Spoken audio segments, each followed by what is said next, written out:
सदस्य ऐसा नहीं, आप आसन पर जाए उसके बाद आप विरोध करने का करिए। आसन के बात पर ही सदन चलता है, ये तो आप भी जानते हैं। पढ़िए। झारखंड वीरों की कर्मभूमि रही है। बिरसा मुंडा, नीलांबर पीताम्बर, सिदो कान्हू, मान्य मंत्री जी, मान्य सदस्य, कल से एक बात आप लोगों को हम कर रहे हैं कि आसन की ओर पीट करके बैठना आसन के मर्यादा के खिलाफ होता है। आप आसन की ओर पीट करके न बैठे, आसन की ओर पीट करके बैठना आसन की मर्यादा के खिलाफ है।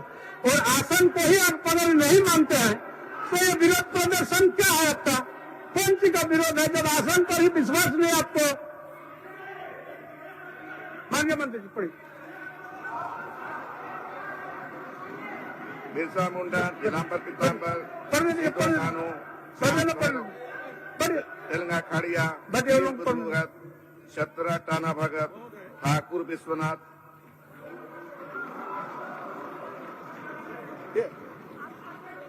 तो बढ़ाइए अध्यक्ष महोदय। नीलकंठ बाबू उनको तो बढ़ाइए।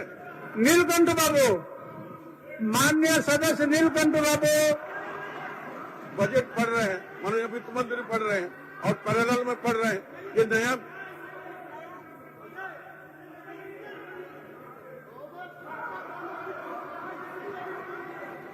महोदय, ये अच्छी बात नहीं है। ठीक है, बैठकर सुनने।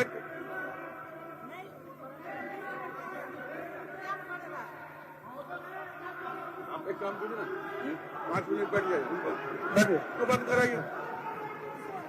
ये क्या हो रहा है? बजट सेशन में माननीय मंत्री पढ़ रहे हैं और उसका पैरेलल में अपोजिशन पढ़ रहे हैं, तो सही बात नहीं है। आज तक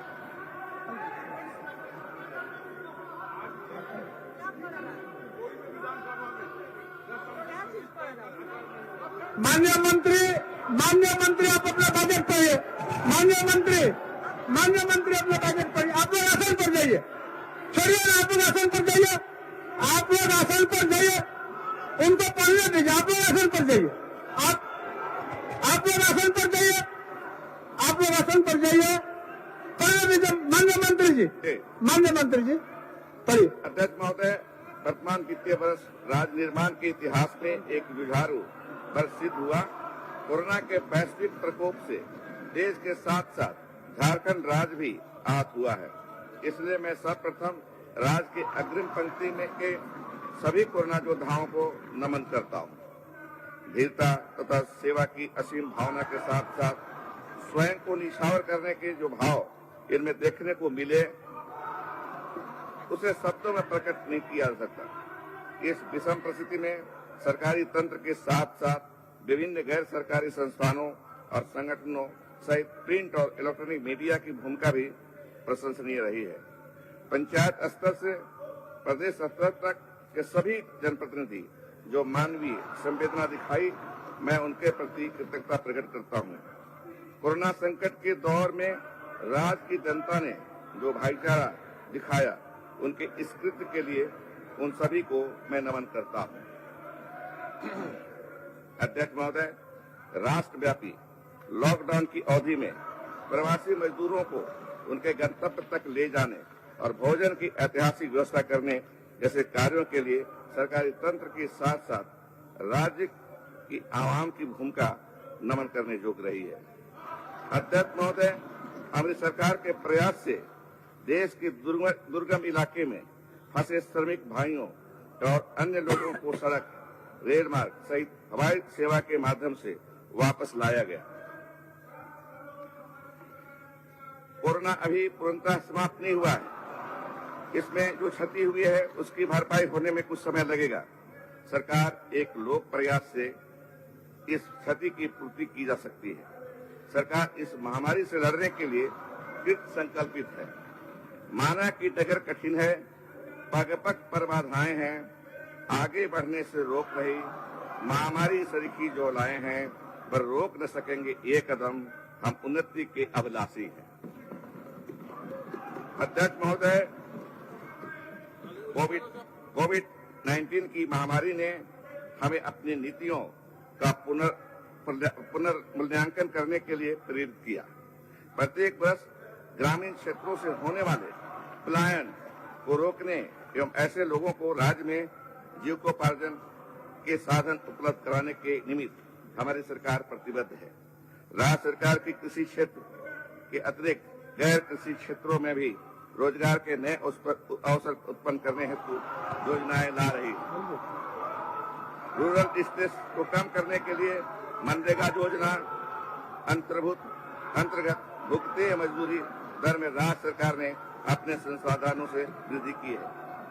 अब मनरेगा मजदूरों को 194 रुपए के बदले 225 रुपये मतलब 31 रुपए की वृद्धि मजदूरी मिलेगी। इस वर्ष मनरेगा के अंतर्गत बिरसा हरित ग्राम योजना, नीलांबर पीतांबर जल समृद्धि योजना, वीर शहीद फोटो हो खेल विकास योजना तथा दीदी बाड़ी योजना को प्रारंभ किया गया है।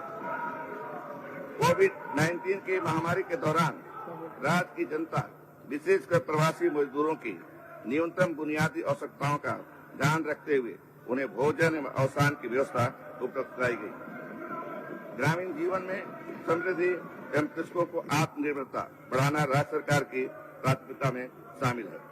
कृषि क्षेत्र में सुधार के लिए एवं कृषकों की आय बढ़ाने के निमित्त राज्य अंतर्गत सिंचाई सुविधाओं का विकास एवं विस्तार किया जाएगा। कृषि के विकास के लिए ग्रामीण विकास की योजनाओं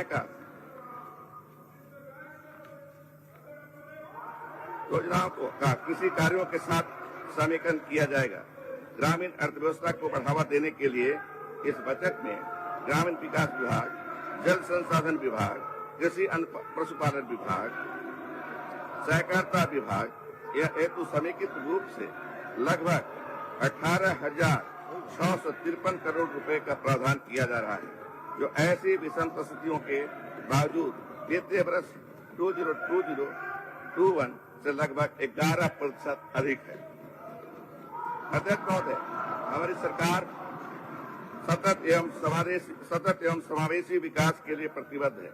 यह बजट लोक केंद्रित और सामाजिक सुरक्षा को नया आयाम देने वाला है। सभी को भोजन, सुलभ एवं गुणवत्तापूर्ण स्वास्थ्य सेवा, शिक्षा, शुद्ध पेयजल एवं स्वच्छता तथा आवास जैसे न्यूनतम बुनियादी आवश्यकताओं की पूर्ति के साथ साथ ग्रामीण विकास, रोजगार सृजन एवं शहरी सुविधाओं के उन्नयन हेतु इस बजट में प्रभावी कदम प्रस्तावित किए जा रहे हैं। अध्यक्ष महोदय, ग्रामीण क्षेत्रों में स्वयं सहायता समूह सेल्फ हेल्प ग्रुप के सुदृढ़ीकरण हेतु भी हमारी सरकार प्रयासरत है। स्वयं सहायता समूहों को राशि अनुदान उपलब्ध कराते हुए उनकी उद्यमिता में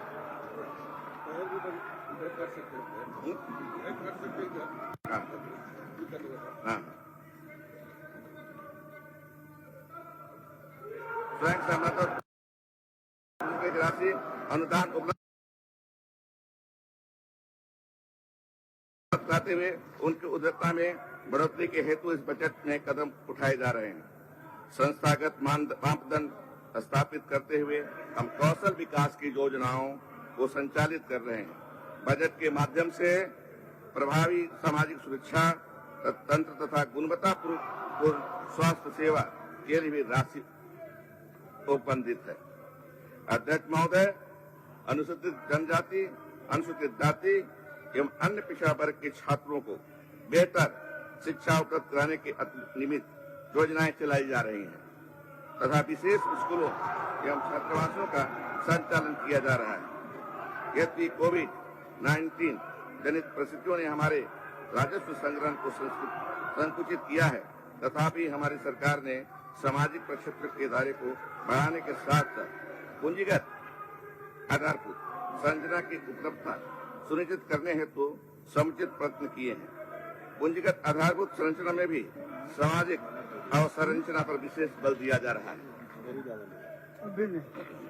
अध्यक्ष महोदय, कोविड महामारी जनित संकट के मध्य जब राज्य के को केंद्र से सुनिए भाई, जब राज्य को केंद्र से अतिरिक्त आर्थिक सहायता अपेक्षित थी, ऐसे समय में राज्य को केंद्रीय करों से मिलने वाली हिस्सेदारी में भी कमी देखने को मिली।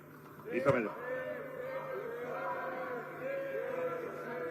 साथ ही इस विषम परिस्थिति में राज्य के समेकित निधि से डीवीसी के बकाये की सीधी कटौती कर ली गई, जिससे राज्य के वित्तीय भार में वृद्धि हुई।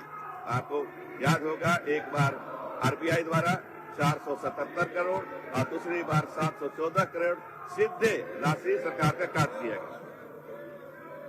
परिस्थितियों के माननीय सदस्य, कल्याण माननीय सदस्य, गति को बनाए रखने के लिए माननीय सदस्य, बेहतर वित्तीय प्रबंधन सरकार हेतु सरकार ने FRDM एक्ट के दायरे में रहते हुए अपने ऋण लेने की क्षमता बढ़ाने का निर्णय लिया है।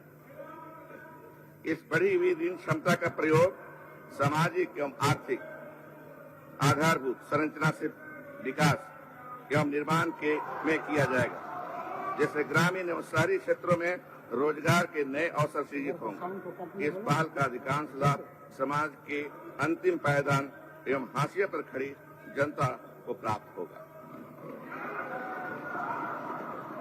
अध्यक्ष महोदय, मैं सदन को अवगत कराना चाहता हूं कि संचित ऋणों का मूलधन एवं ब्याज भुगतान सरकार के व्यय का बड़ा भाग होता है, जो अन्य विकासात्मक प्रक्षेत्रों पर होने वाले व्यय को संतुलित करता है।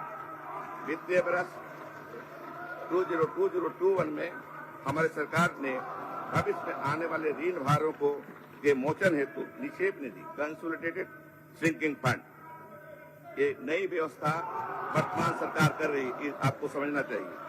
मैं पहली बार 303.87 करोड़ 303 करोड़ 87 लाख रुपए का निवेश किया है, जिसे राज्य की क्रेडिट रेटिंग बढ़ेगी। यदि पूर्व के सरकारों ने पहले, इसको भी सुन लीजिए, यदि पूर्व के सरकारों ने पहले से ही इस कोष में निवेश किया होता तो कोविड-19 के कारण राजस्व क्षति को सिंकिंग फंड में निवेशित राशि से काफी हद तक कम किया जा सकता था।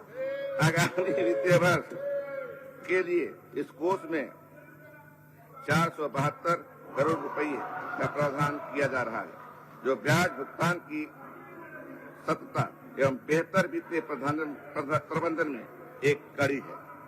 इससे आने वाली पीढ़ी पर इन ऋणों का कम से कम भार पड़ेगा। राज्य सरकार के समक्ष प्रस्तुत सभी चुनौतियों के बावजूद ब्याज राजस्व प्राप्ति अनुपात हमने 8.06% पर बनाए रखा है। अध्यक्ष महोदय, सदन के माध्यम से राज्य को सूचित करते हुए अत्यंत हर्ष का अनुभव हो रहा है कि सरकार वित्तीय वर्ष 2021-22 में पहली बार परिणाम बजट आउटकम बजट अब इसको हमें समझना होगा, आउटकम बजट क्या है। कौन होलसेल बजाया देखिए तो योजनाएं उनको निकालिए, कौन होलसेल बजाया उनको निकालिए, होलसेल का आवाज किसने किया उनको निकालिए उनको।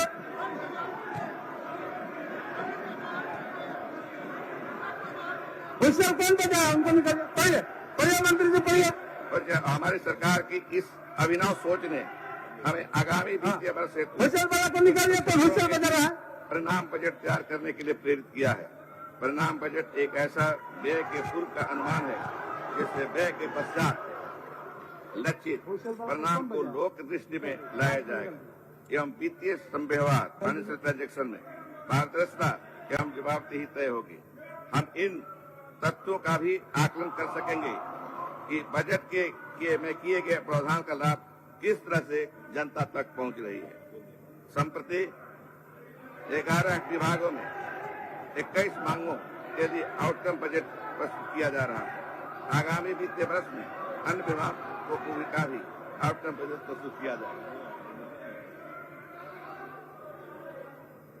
अध्यक्ष महोदय, सरकार का लक्ष्य नहीं, हुइसल बजाने वाला बर्दाश्त नहीं, हुइसल बजाने वाला बर्दाश्त नहीं। आप जो कर रहे हो उतना तो ठीक है, अब इससे भी ऊपर करिएगा तो आसन को इतना बर्दाश्त करने की क्षमता नहीं है। जब अर्थव्यवस्था में व्यय करने का अवसर नित्य निर्मित हो, आज के कार्रवाई तक के लिए उनको निष्कासित कर दीजिए। हमारे बजटीय प्रावधान सतत विकास लक्ष्य सस्टेनेबल डेवलपमेंट गोल से भी प्रभावित है, जिसके तहत निर्धारित लक्ष्यों को भी प्राप्त करने में सफलता मिलेगी। अध्यक्ष महोदय, वित्तीय वर्ष 2021-22 के लिए मैं सदन के समक्ष राज्य का सकल बजट